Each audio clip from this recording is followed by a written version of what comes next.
बहू को मिला पहेली वाला बाहर से गरीब, अंदर से अमीर ससुराल। ओफो, इस स्टोर रूम में कितनी धूल है। स्टोर रूम की साफ सफाई के दौरान अनीता को धूल से सनी एक पजल मिलती है। अरे सुडोकू पजल, ये तो कितनी ज्यादा धूल में सनी हुई है। ये मेरे चचेरे भैया की होगी। मैं इसे सॉल्व करने की कोशिश करती हूँ। अनीता पजल सॉल्व करने की कोशिश करने लगती है। ओफो, दाहिने वाला भी नहीं जा रहा, बायां वाला भी नहीं जा रहा है। अब इसे एक जगह कैसे करूं? कैसे होगा ये पजल सॉल्व? जब तेरी पीठ पर एक गरम गरम पलटा पड़ेगा ना, तब पजल सॉल्व होगा। कमबख्त करम चली, मैंने तुझे स्टोर रूम की साफ सफाई करने के लिए भेजा था ना।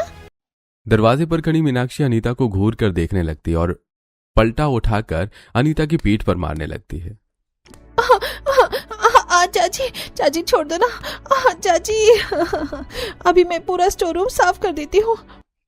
तेरे गाल पर 7 नंबर का ऐसा छाप बनाऊंगी, जिंदगी भर लोग पहेलियां पूछते रहेंगे कि ये छाप गाल पर कैसे बना। कमबख्त।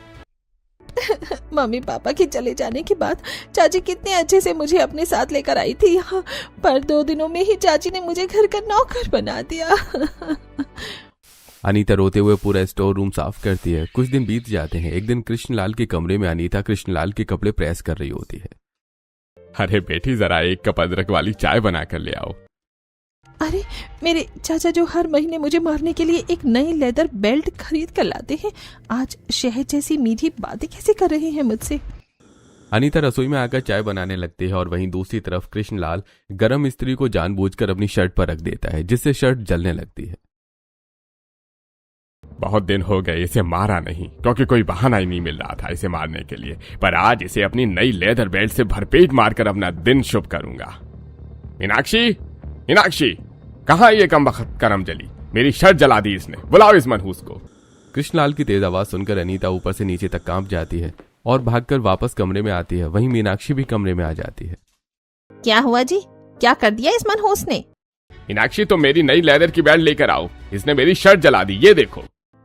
चाचा, मैं तो आपके सामने रसोई में गई थी ना, मैं तो आयरन खड़ा करके गई थी, मुझे नहीं पता कि ये कैसे आपकी शर्ट पर गिर गई। अनीता सफाई देने लगती है। वहीं मीनाक्षी नई लेदर की बेल्ट लाकर कृष्णलाल को देती है और कृष्णलाल अनीता को बेल्ट से मारना शुरू करता है। चाचा, मेरी गलती नहीं। चाचा, मैंने आपकी शर्ट नहीं जलाई। अच्छी क्वालिटी का बेल्ट है, सही कहा था दुकानदार ने, प्योर लेदर है। कृष्णलाल चमड़े की बेल्ट से अनीता को तब तक मारता है जब तक अनीता के कपड़े फटने नहीं लगते। दर्द सहते सहते अनीता बेहोश होकर जमीन पर गिर जाती है। ऐसे ही कुछ दिन बीतते हैं। अनीता अपने मायके में डरी सहमी रहने लगती है। एक दिन कृष्णलाल, मीनाक्षी और अनीता मंदिर आए होते हैं। हम मंदिर अपने बेटे के लिए प्रार्थना करने आए हैं, जो अब्रॉड में पढ़ाई कर रहा है। तू यहीं बाहर खड़ी रहे और हमारी चप्पलों की निगरानी कर। अनीता को चप्पलों की निगरानी पर छोड़कर कृष्णलाल और मीनाक्षी मंदिर में जाकर दर्शन करने लगते हैं। वहीं मंदिर की सीढ़ियों पर फटे पुराने कपड़े पहने प्रीति और अरुण प्रसाद खा रहे होते हैं। अरे वाह, ये तो काफी स्वादिष्ट प्रसाद है। प्रसाद तो बहुत स्वादिष्ट है, पर पंडित जी थोड़ा सा ही देते हैं, थोड़ा और देते तो पेट भर कर खाते ना हम। अरे मैंने तो 2 बार ले लिया, मेरे पास तो बहुत है, पर तुझे नहीं दूंगा। अच्छा चलो, मेरी एक पहेली पूछो, अगर बुझ जाते हो तो मत देना, पर अगर नहीं बूझ पाओगे तो देना पड़ेगा। बोलो, है तुम? हमसे पंगा भूल मत, मैं तेरा बड़ा भाई हूँ। चल पूछ, क्या पूछना है। ये दोनों भाई बहन पहेली खेल रहे हैं, मैं भी सुनती हूँ, कोशिश करूंगी बूझने की। अच्छा भैया बताओ, एक ड्राइवर गलत दिशा में जा रहा था, पुलिस ने देखा लेकिन रोका नहीं, क्यों? ये क्या बात हुई? ट्रक ड्राइवर अगर गलत दिशा में जाएगा तो पुलिस उसे रोकेगी, तो गलत पहेली पूछ रही है। आता है तो बताओ, वरना प्रसाद इधर लाओ। ट्रक ड्राइवर गलत दिशा में जा रहा था तो पुलिस उसे क्यों नहीं रोक रही? वैसे पुलिस ट्रक ड्राइवर को क्यों रोकेगी? पुलिस तो गाड़ी को रोकेगी ना। हाँ, हो सकता है ट्रक ड्राइवर पैदल ही जा रहा हो। हाँ, क्योंकि ट्रक ड्राइवर पैदल जा रहा था ना, है ना, है ना? अरे कौन हो तुम, और तुमने आंसर क्यों दिया? अभी मुझे प्रसाद मिलता भैया से, आंसर इन्होंने दिया है, तुमने नहीं। लाओ प्रसाद दो, जल्दी दो। ठेंगा दूंगा, ठेंगा, पहले मुझे पकड़, फिर कुछ मिलेगा। इतना कहकर अरुण मंदिर के आंगन में गोल गोल भागने लगता है और प्रीति अरुण के पीछे पीछे भागने लगती है। ये देखकर अनीता जोर से हंस पड़ती है। तभी कृष्णलाल और मीनाक्षी आते हैं और आते ही प्रीति के सिर पर एक टपली मारते हैं। यहाँ तेरी माँ डांस कर रही है जो तू देखकर हंस रही है। पागल, हमें चप्पल पहना और चल घर। अनीता कृष्णाल और मीनाक्षी को चप्पल पहनाती और फिर वो घर आने लगते हैं। पर अनीता का सारा ध्यान अरुण और प्रीति की प्यार भरी नोक-झोंक पर ही रहता है। रात हो जाती है। पड़ोस के आंगन में कुछ पड़ोसनें कुर्सी लगाकर बैठी होती हैं और अनीता बालकनी में सो रही होती है। काश मेरी जिंदगी भी उस परिवार की तरह होती जहां बड़ा भाई और बहन इतने प्यार से हंसते खेलते पहेलियां बूझते और अपनी जिंदगी जी रहे होते। उनके हालात देखकर लग रहा था कि काफी करीब हैं वो, फिर भी इतने खुश थे। और एक मेरी जिंदगी है, करोड़पति बाप की बेटी हूँ, पर माँ बाप के न होने की वजह से मच्छरों के बीच बालकनी में सोती हूँ। ऐसे ही कुछ दिन बीतते हैं और एक दिन अनीता सिर पर चावल का बोरा और दोनों हाथों में भारी थैले में घर का राशन ला रही होती है। हे भगवान, कितना भारी है ये सामान। चावल ही अकेले 25 किलो का है, ऊपर से मेरे दोनों हाथों में राशन है। ऐसा लग रहा है कि अभी कमर टूट जाएगी और हाथ उखड़ जाएंगे। जैसे तैसे अनीता अपने घर की तरफ बढ़ रही होती है। तभी अनीता के दोनों हाथों में थैले और सिर पर चावल का बोरा देख रास्ते के 2 कुत्ते अनीता पर भौंकने लगते हैं। डर से अनीता का सारा सामान गिर जाता है। अनीता कुत्तों से बचने के लिए भागने लगती है। अरे कोई बचाओ मुझे, अरे कुत्तों भागो भागो भागो यहाँ से, शू शू शू भागो। अरे मेरे पास कुछ नहीं है रखा, भागो यहाँ से। कुत्तों से भागते हुए अनीता अपने घर से दूर एक अनजान जगह पर पहुंच जाती है, जहां मिडिल क्लास घरों के बीच एक जर्जर पपड़ी उखड़ी दीवारों वाला, टूटी खिड़कियों और दरवाजों वाला घर उसकी नजर में पड़ता है। वो घर अरुण और प्रीति का ही होता है।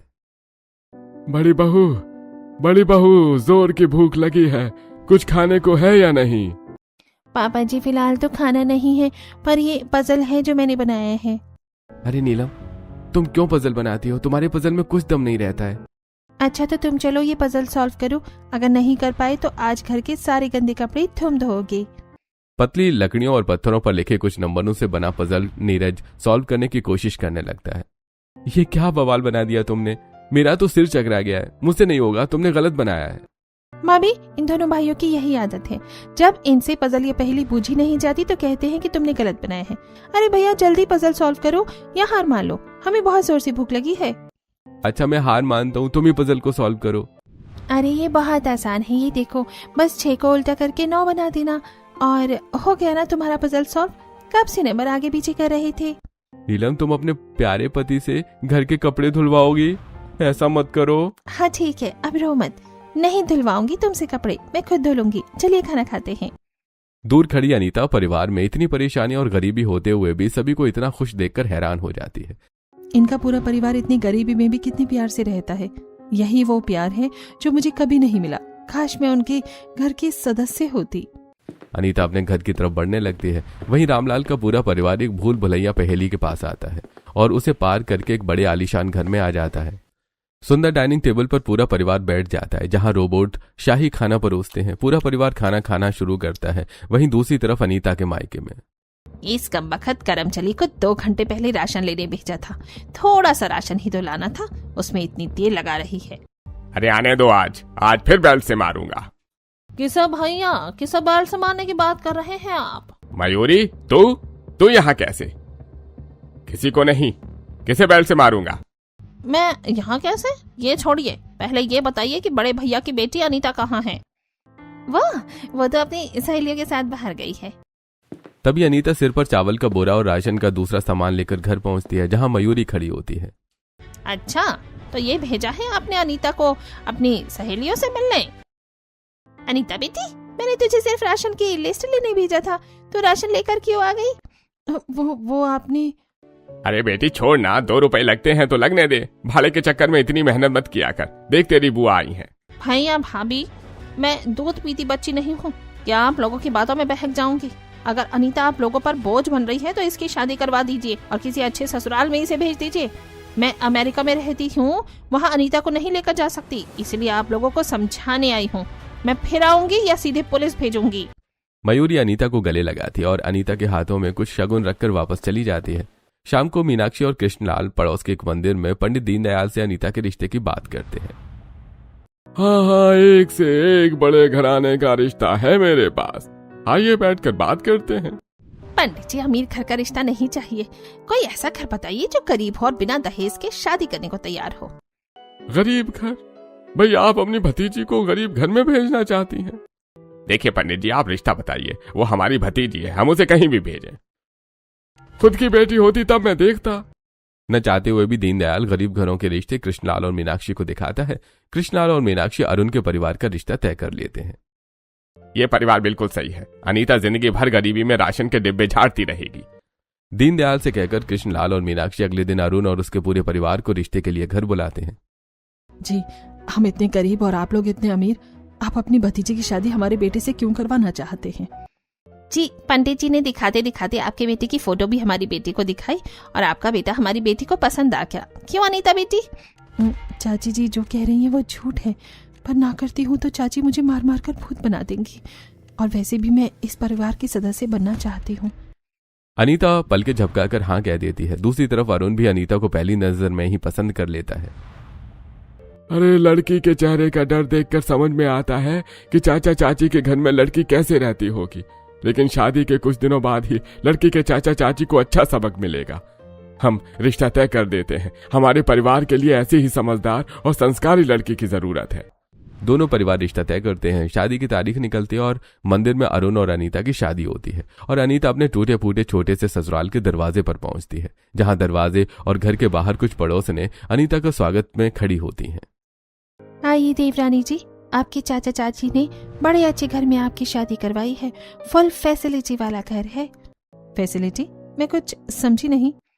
अरे कितनी अच्छी फैसिलिटी है। दरवाजे टूटे हुए हैं, खोलने बंद करने का झंझट ही नहीं है, सीधे जमीन पर सोना है, ग्राउंड टू अर्थ, नेचर के नजदीक, हेल्दी बॉडी।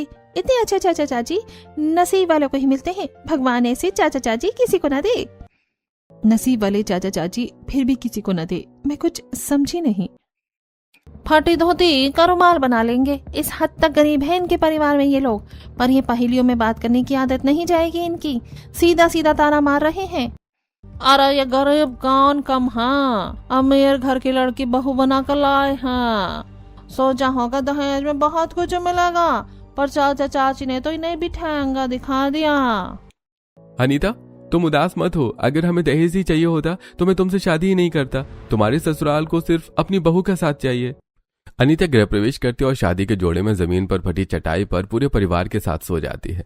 ऐसी रात बीतती है। अगले दिन अनीता शादी के जोड़े में उठती है। उठ गई बहू, अब जल्दी तैयार हो जा, फिर तेरी पहली रसोई की रस्म कराएंगे। जी मम्मी जी, बाथरूम कहाँ है?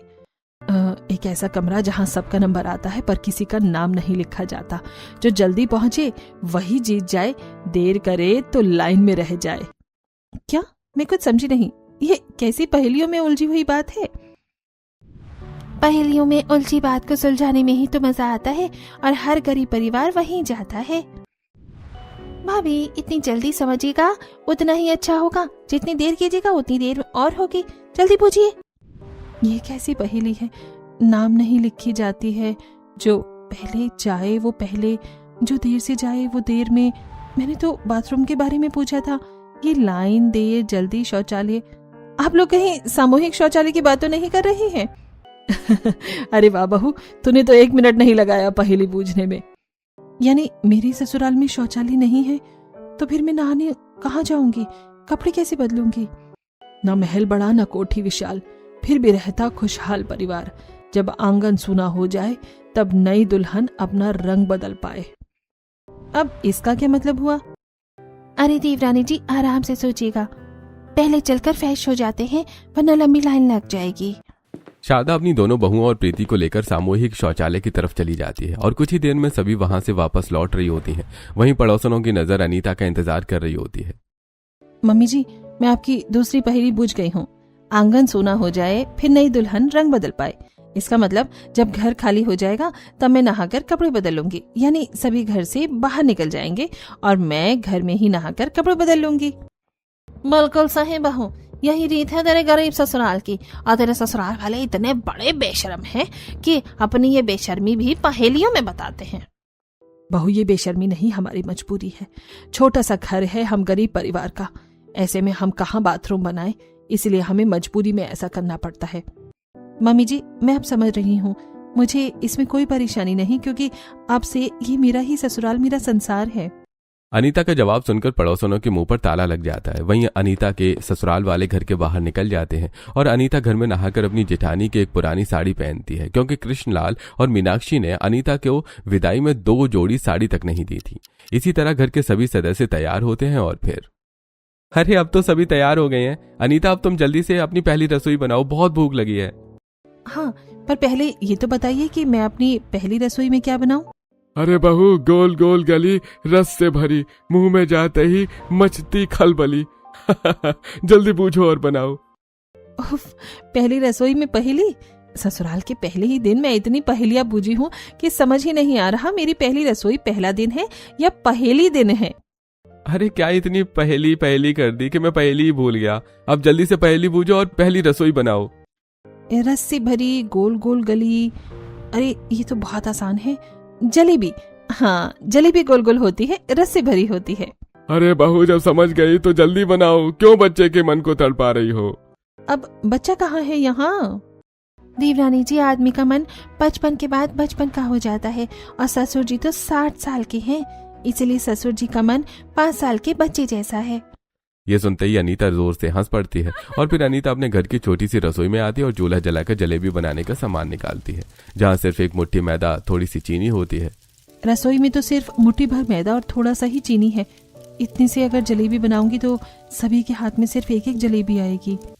बहू, पहली रसोई में मीठा बनाना शगुन होता है और हमने बस शगुन के लिए ही जलेबी का सामान खरीदा है। इससे ज्यादा पैसे नहीं थे हमारे पास, इसलिए इतनी की ही जलेबी बनाओ। अनीता बड़े प्यार से अपने गरीब ससुराल वालों के लिए जलेबी बनाती है और पूरा परिवार जलेबी खाता है।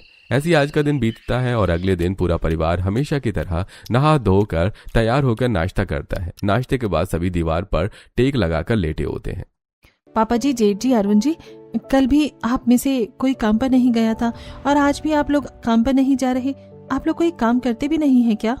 अरे अनीता, काम नहीं करेंगे तो पेट कैसे चलेगा? हम तो खाना खाकर थोड़ी देर लेटे थे, जा रहे हैं हम काम पर।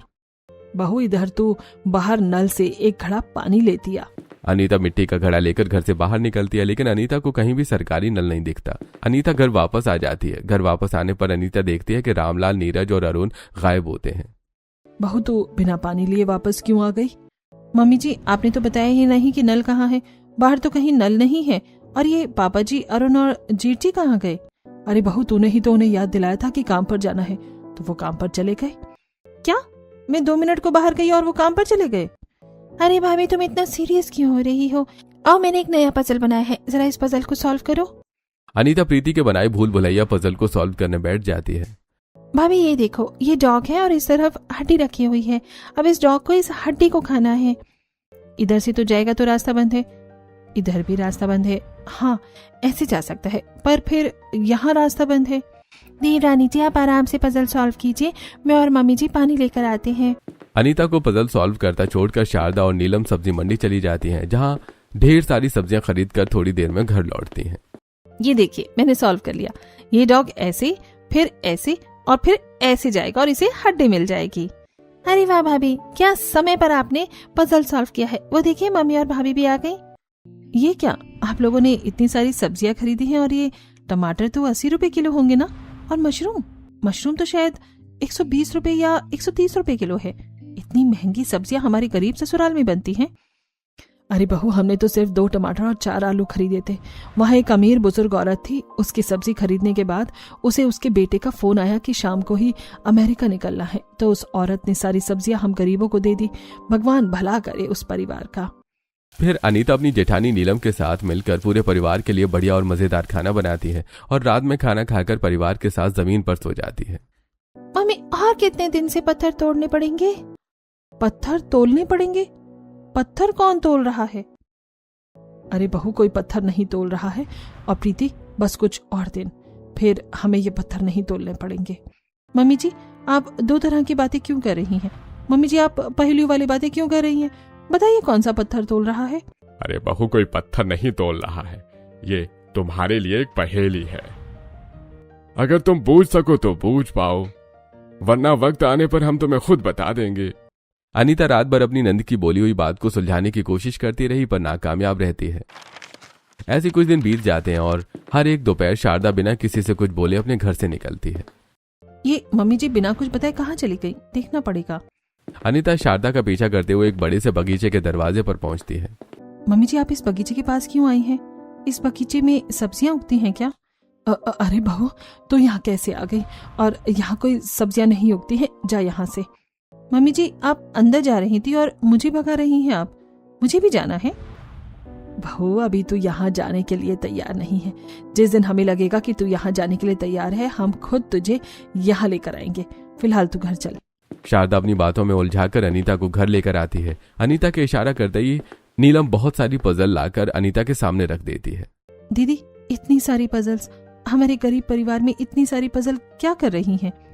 देवरानी जी, सारा दिन हम गरीबों को करना ही क्या रहता है? हमारे पति काम पर चले जाते हैं, उनके जाने के बाद करना ही क्या रहता है? इसलिए बैठकर ये पजल सॉल्व करते हैं। आप भी बैठकर इन पजल को सॉल्व कीजिए। अनीता नीलम के साथ पजल सॉल्व करने लगती है। छोटी भाभी फिर हार गई क्या? छोटी भाभी, ठीक से खेलिए। पहले आप लोग बहुत आसान पहेलियां और पजल दिया करते थे और अब बहुत मुश्किल पजल देते हैं। मुझे समझ ही नहीं आता कि मैं कैसे जीतूं। देवरानी जी, हड़बड़ी में बिना हिंट समझे यहाँ वहाँ कुछ भी करने से पजल सॉल्व नहीं होती है। पहले पूरे ध्यान से पजल को देखिए कि इस कदम से क्या होगा, कौन सा कदम कहाँ तक जाएगा। ये सब समझने के बाद ही पजल में एक कदम उठाना चाहिए। अब ध्यान से खेलिए।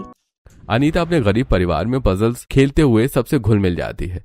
कभी अपनी नंद तो कभी अपने जेठ और ससुर के साथ भी पजल्स खेला करती। ऐसे ही एक दिन, देखा जेठानी जी, जीत गई ना मैं। अब मैं सीख गई हूँ कि ये पजल सॉल्व करना अब नहीं जीतेगा कोई आप में से मुझसे, ठीक है?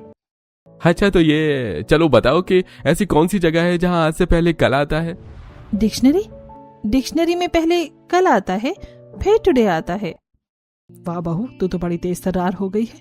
अब कल तुझे एक भूल भुलैया पहेली पार करनी है।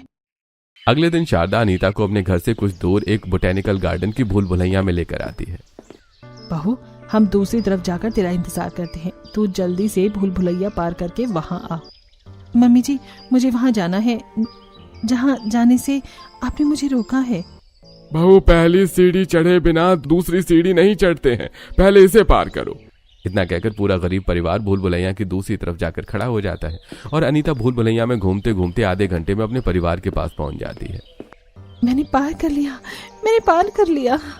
माँ, अब लगता है हमारी अनीता हमारे खास राज वाली पहेली को पार करने के लिए तैयार है।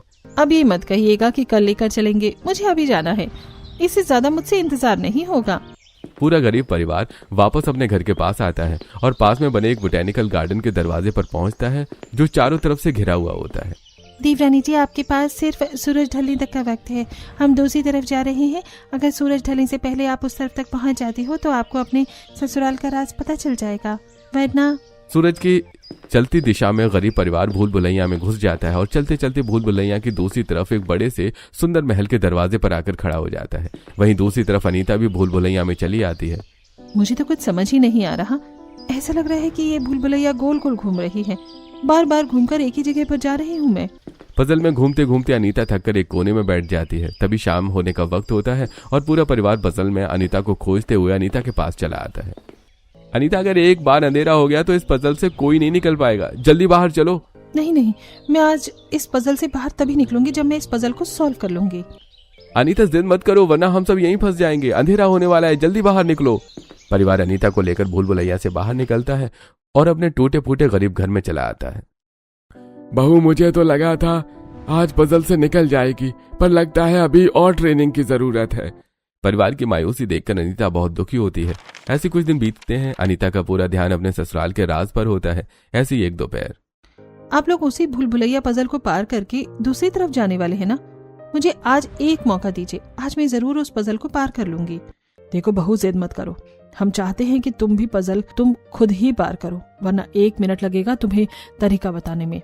तुम खुद तरीका समझो, तभी तो पजल पार हो पाएगा। हमारी बातों को याद रखो, तुम्हें रास्ता मिल जाएगा। तुम लोग जाओ, मैं बहू के साथ यहीं उसे कंपनी देता हूँ। और बहू, घर में पेड़े हैं ना, जरा तू मुझे 2-4 पेड़े खिला। तभी भूल भुलैया पजल की तरफ चले जाते हैं सभी। वहीं अनीता रामलाल को पेड़े देती है। पेड़े खाती रामलाल की सांसें फूलने लगती हैं। अरे बहू। पापा जी, आपकी सांस क्यों फूलने लगी? बहू, शायद पेड़ों में पिस्ता बादाम मिलाया हुआ है, मुझे उससे एलर्जी है बहू। हे भगवान, पापा जी आपकी दवाइयाँ कहाँ हैं? अरे बहू, सभी पजल पार कर गए होंगे, तुम्हें भी पजल पार करनी पड़ेगी, तभी मैं बचूंगा। ऑक्सीजन की कमी से रामलाल बेहोश हो जाते हैं और अनीता भागते हुए भूल भुलैया में घुस जाती है। आज चाहे कुछ भी हो जाए, मुझे ये पजल पार करनी ही पड़ेगी, वरना मैं अपनी ससुर जी को बचा नहीं पाऊंगी। पर कैसे पार करनी है ये पजल? अनीता पजल को ध्यान से देखती है और आंखें बंद करके रास्ता सोचने लगती है। मम्मी जी ने कहा था कि हमारी बातों को याद करके रास्ता मिल जाएगा, दिन में ही ये पजल सॉल्व होगी। क्यों, क्या है ये दिन में? रोशनी। अनीता आंखें खोलती है और सूर्य की रोशनी की तरफ उड़ रही मधुमक्खियों को देखते हुए चलना शुरू कर देती है। समझ गई मैं, अब इस पजल को दिन के साथ साथ रात में भी पार किया जा सकता है। पजल सूरज की दिशा में घूमती रहती है और सूरज की दिशा में चलते हुए अनीता पजल पार कर लेती है और सीधा अपने आलीशान ससुराल में पहुंच जाती है, जहां रोबोट नौकर चाकर काम कर रहे होते हैं और महंगी मूर्तियों और चीजों से घर सजा होता है। पूरा परिवार हॉल में महंगे कपड़े और गहने पहनकर बैठा होता है। बहू तू यहाँ, तूने हमारी भूल भुलैया पजल पार कर लिया। ये देख, ये है तेरे ससुराल का राज। मम्मी जी जल्दी आप लोग गरीब ससुराल चलिए, पापा जी की सांस फूल रही है। क्या पापा की सांस फूल रही है? मैं अभी उनकी दवाइयां लेकर आता हूँ। नीरज अनीता को रामलाल की सांस फूलने की दवाई देता है। अनीता गरीब ससुराल आकर रामलाल को इंजेक्शन लगाती है। थोड़ी देर में रामलाल की तबीयत ठीक हो जाती है और तब तक गरीब वेशभूषा में पूरा परिवार भी आ जाता है। बहू मैं जिंदा हूँ, इसका मतलब तुमने हमारा भूल भुलैया पजल पार कर लिया है। बहू तुम अपने अमीर ससुराल चलो।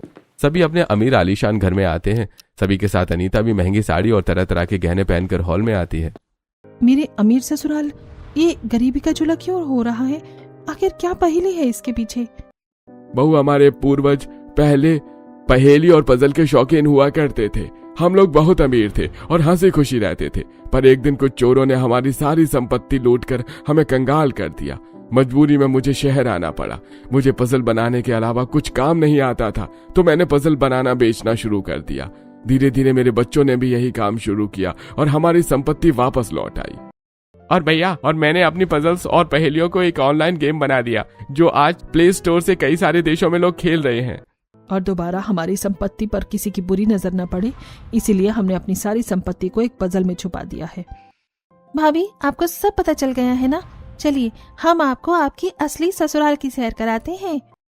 प्रीति और नीलम अनीता को उसके ससुराल के सभी कमरों में घुमाती है, जहां swimming pool, trampoline park, gaming zone, room और तरह तरह की दूसरी चीजें होती हैं। नीलम अपने पूरे परिवार के साथ गेमिंग रूम में बैठकर बड़े स्क्रीन पर पजल सॉल्व करने लगती है।